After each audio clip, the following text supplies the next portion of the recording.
40 किलोमीटरची underground metro, एशियातली सगळ्यात मोठी लाईन, आज त्याच्या पहिल्या टप्प्याचं उद्घाटन हे मोदीजी या ठिकाणी करतायत. भारताचे पंतप्रधान नरेंद्र मोदी हे महाराष्ट्र दौऱ्यावर आहेत. त्यांच्या हस्ते आज ठाणे मुंबई परिसरात हजारो कोटींच्या विकास प्रकल्पांचं उद्घाटन संपन्न झालंय. सर्वात महत्वाकांक्षी मानला जाणारा मेट्रो 3 प्रकल्पाच्या बीकेसी ते आरे लाईनला हिरवा कंदील देण्यात आलाय.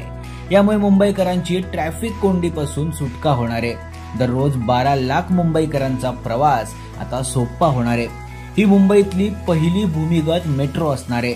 आज पंतप्रधान नरेंद्र मोदी यांच्या हस्ते ठाण्यातही तब्बल 32,000 कोटींच्या प्रकल्पांचं उद्घाटन पार पडलं. ठाण्याच्या विकासाच्या दृष्टीनं महत्वाचा मानला जाणारा ठाणे रिंग मेट्रो प्रकल्पाचं देखील भूमिपूजन आज पार पडलं. ही मेट्रो थेट ठाणे रेल्वे स्थानकाला जोडली जाईल. त्यामुळे ठाणेकरांची ट्रॅफिकच्या समस्येपासून कायमची सुटका होणार आहे. महाविकास आघाडी सरकारच्या काळात उद्धव ठाकरे मुख्यमंत्री असताना ज्या प्रकल्पांना ब्रेक लावला होता, आता तेच प्रकल्प मोदींनी ग्रीन सिग्नल दिल्यामुळे ही कामं वेगानं पूर्ण होत आहेत. मुंबईच्या पश्चिम लोकल सेवेत 12 नव्या लोकल फेऱ्यांची देखील वाढ झाली आहे. लोकल ट्रेन ही मुंबईकरांची लाईफलाईन मानली जाते.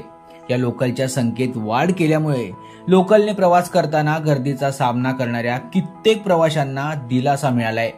मेट्रो प्रकल्प, कोस्टल रोड, अटल सेतू असे महत्वाकांक्षी प्रकल्प यशस्वीपणे पूर्ण करून मुंबईकरांचा प्रवास अधिक सुखकर आणि वेगवान करण्यावर महाराष्ट्र फर्स्ट धोरणानं काम करणाऱ्या भाजप सरकारचा भर आहे हे स्पष्ट दिसतंय. Bureau report, Maharashtra news 24.